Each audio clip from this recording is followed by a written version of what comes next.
Waalaikumsalam. Yang kami hormati Waalaikumsalam warahmatullahi yang wabarakatuh. kami hormati Pak Dekan, para narasumber, Pak Dr. Insinyur Edwin SP, Bapak Profesor Dr. Istilbert, dosen kami, Ya, Pak Edwin, dosen beberapa tahunan, Bapak Insinyur Bambang, Ketua GAPKI Cabang Sumbar, Bapak Insinyur Kennedy, pimpinan instansi raya, kemudian Bapak Insinyur Fajarudin, senior kami mantan Kepala Dinas Perkebunan. Pertama sekali kita bersyukur kepada Allah Subhanahu wa taala berkat rahmat dan karunia-Nya pada siang hari ini kita masih bisa melaksanakan webinar tentang perkembangan komuniti perkebunan Sumatera Barat. Kemudian selawat iring salam kita sampaikan kepada Duta Besar Muhammad SAW. Bapak Ibu hormati, seperti yang kita ketahui bersama bahwa komuniti perkebunan ini merupakan komuniti yang sangat menjanjikan. Di dunia, Indonesia penghasilan terbesar. Kemudian juga Malaysia. Kita di Indonesia mempunyai luas areal lebih kurang 14,5 juta hektar. Kemudian dengan nilai ekspor tahun 2020 ini lebih kurang 20 miliar dolar gitu, lebih kurang 280 triliun gitu. Kalau dengan nilai volumenya adalah dengan jumlah volumenya lebih kurang 29 juta ton gitu. Kalau kita merujuk ke Sumatera Barat, kita juga mempunyai luas perkebunan sawit berjumlah 285.000 hektar. Itu ada perkebunan rakyat 219.000 hektar, kemudian juga perkebunan swasta 161.000 hektar, kemudian juga ada perkebunan pemerintah 5.000 hektar, 5.000 hektar. Kemudian kita juga mengekspor, Pak, ekspor hasil dari kelapa sawit ini, yaitu lebih kurang dengan jumlah nilai 2,7 triliun dengan volume 699.512 ton. Terdiri dari minyak sawit CPO, kemudian juga cangkang sawit, kemudian juga bungkil sawit dan ampas gitu. Kemudian negara tujuannya kalau CPO di Turki, Brazil, Cina dan Algeria. Kemudian cangkang sawit Jepang, kemudian bungkil sawit Selandia Baru, kemudian ampas sawit Turki, Korea dan Selandia Baru. Kemudian coba lihat nih gambar ini. Ini gambar buah dari kelapa sawit terbagi 3. Yang pertama daging buahnya itu penghasil CPO. CPO itu diantaranya ada turunannya minyak goreng, kemudian untuk kosmetik dan biodiesel. Dan juga antak karnel itu yang di dalamnya itu seperti kelapa karnel, itu adalah minyak inti kelapa sawit, itu adalah untuk kosmetik, obat-obatan dan juga untuk minyak. Kemudian juga ada di cangkang. Cangkang ini untuk bahan untuk pembakaran, untuk bahan bakar. Bahan bakar biasanya kalau di pabrik-pabrik Sumatera Barat ini sedikit sekali untuk diekspor.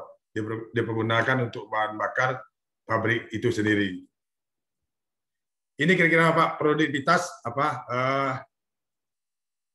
kelapa sawit kita di Sumatera Barat kalau kita bandingkan dengan perkebunan rakyat, PTP dan dengan swasta. Ini yang paling sedikit itu memang perkebunan rakyat. Kemudian juga kalau perkebunan swasta dengan pemerintah hampir beriringan itu. Kalau kita lihat ya trennya ya, kalau perkebunan rakyat itu tahun 2015 2,9 ton per hektar per tahun, sampai 2019 naik nih 3,1 ton per hektar per tahun. Kemudian kalau swasta rata-rata dengan rata-rata 4 lebih gitu, dengan PTP. Ini ada beberapa masalah Pak penyebabnya. Yang pertama, kenapa perkebunan ini produktivitas rendah di CPO? Yang pertama adalah karena bibit kebanyakan tidak berlabel, kemudian berlabel dan tidak bermutu dan tidak bersertifikat. Di antaranya ada karena memang ilmu pengetahuan petani ini belum ada tentang masalah bibit ini. Baru-baru ini baru kita kasih tahu, kita sosialisasikan bagaimana penggunaan bibit benih berlabel sehingga dapat menghasilkan produksi yang lebih banyak. Kemudian juga para penangkar antara kebutuhan dengan apa? Antara kebutuhan dengan hasil bibit ini tidak terpenuhi, tidak terpenuhi. Kemudian juga jauhnya lokasi antara apa namanya lokasi kebun rakyat dengan tempat penangkar. Ini penyebabnya. Kedua, penyebab sedikitnya apa ya hasil produksi CPO ini adalah masalah apa? Masalah pemberian pupuk. Untuk apa ini? Untuk bibit kelapa sawit. Untuk kelapa sawit ini dia membutuhkan pupuk 12 kilo per tahun. Kadang-kadang petani tidak dapat memberikan pupuk sebanyak itu. Malahan pupuk ini kalau petani bisa kita bantu dengan pupuk CCD, berkemungkinan bisa dia memenuhi sesuai dengan kebutuhan. Tapi selama ini setelah kami pergi ke lapangan, seharusnya petani rakyat ini bisa kita bantu dengan pupuk subsidi yang lebih murah, lebih harganya. Tapi selama ini kami lihat tidak bisa petani mengakses pupuk subsidi sehingga memang tidak bisa memberikan memenuhi kebutuhan dari pertanaman kelapa sawit itu sendiri. Yang ketiga, masalah apa? Pemeliharaan. Orang kita Bapak dan Ibu yang hormati, kalau ditanam menyuntikkan saja, ini kebanyakan. Kemudian yang keempat adalah pada waktu apa? Waktu berbuah pertama. Kalau kami diskusi dengan para pabrik, buah pertama itu nggak boleh diambil. Kalau diambil akan mengecil fisik dari batangnya, sehingga hasil kedepannya akan kecil itu. Sehingga kalau buah pertama itu dibiarkan saja, sehingga fisik dari batangnya akan membesar dan hasilnya akan membesar. Ini penyebabnya Pak.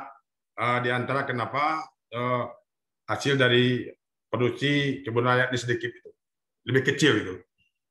Ini luas area dan produksi kelapa sawit di Sumatera Barat. Perkebunan rakyat itu berjumlah 216.661 hektar. Jadi 56% dari semuanya, Pak. Kemudian swasta 5.147, 1,33%. Kemudian ini PTP maksudnya. Kemudian swasta 61.113 hektar, 41.000. Kemudian apa yang kami sampaikan tadi totalnya 385.921 hektar. Kemudian coba Pak lihat nih. Ini kan kalau luas perkebunan rakyat lebih luas dari apa? Dari perkebunan swasta. Rakyat 216, swasta 161. Tapi produksi CPO-nya lebih besar perkebunan swasta 664,932 ton. Ini penyebabnya apa yang kami sampaikan tadi. Kemudian ini Pak, kawasan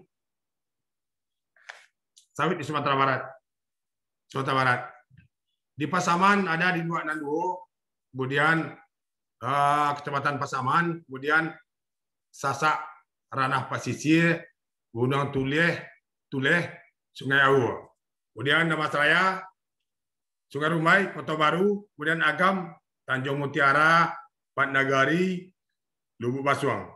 Kemudian di selatan, Silaut, Lunang, kemudian Sijunjung di Kamang Baru, kemudian Solok Selatan di Sangir, Balai Janggo, Sangi Batanghari, dan Sangi Tujuan.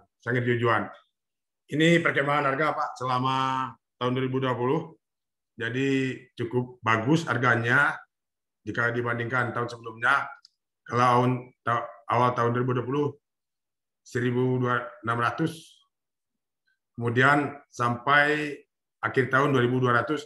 Ini harga perkembangan harga ini sangat tergantung dengan harga sawit dunia. Ini Pak permasalahan yang saya sampaikan tadi ada 4. Pertama, rendahnya produktivitas karena benih tidak berlabel, pemeliharaan, kemudian juga pemakaian pupuk. Kemudian kita dengan kondisi yang kayak ini, Bapak dan Ibu yang kami hormati, pemerintah memberikan bantuan, ada bantuan bibit dari dana APBD, ada dari apa yang disampaikan oleh Pak Dekan tadi, replanting, peremajaan itu.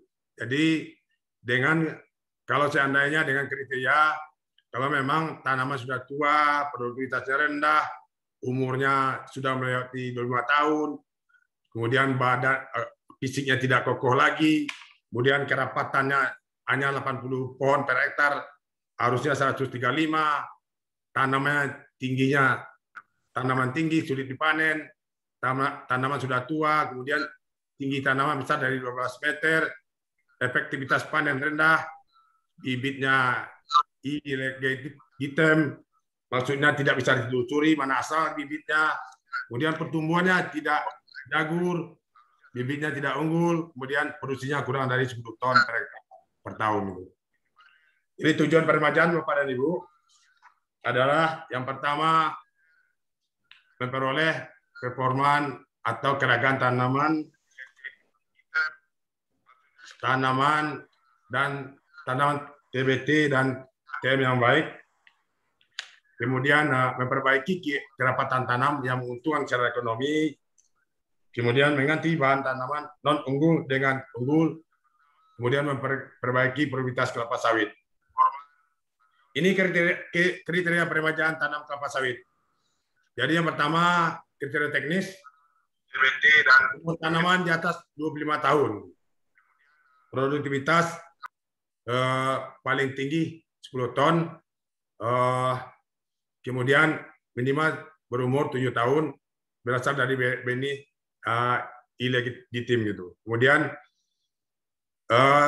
kriteria administrasi lahan, satu amparan, kepemilikan lahan, dan STDB. Kemudian perkebun, kependudukan, domisili, rekening bank. Jadi harus mempunyai apa ya, domisilinya di mana, ada punya rekening bank, kemudian nominatif, kelembagaannya jelas. Kemudian kelembagaan ada kelompok tani, gapoktan, koperasi, dan kelembagaan lainnya. Kemudian kemitraan usaha. Gitu. Kemudian pendanaan, Bapak Ibu yang kami hormati, adalah dari Badan Pengelola Dana Perkebunan Kelapa Sawit BPDBKS. Itu untuk peremajaan sawit ini ada pendanaan untuk persiapan, kemudian ada untuk operasional pelayanan, persiapan pra diantaranya pemetaan, kemudian STDB oleh dinas, sertifikat lahan, sertifikasi ISPO, SPPL, kemudian juga ada persiapan lahan, pengadaan benih, kemudian penanaman, dan selanjutnya.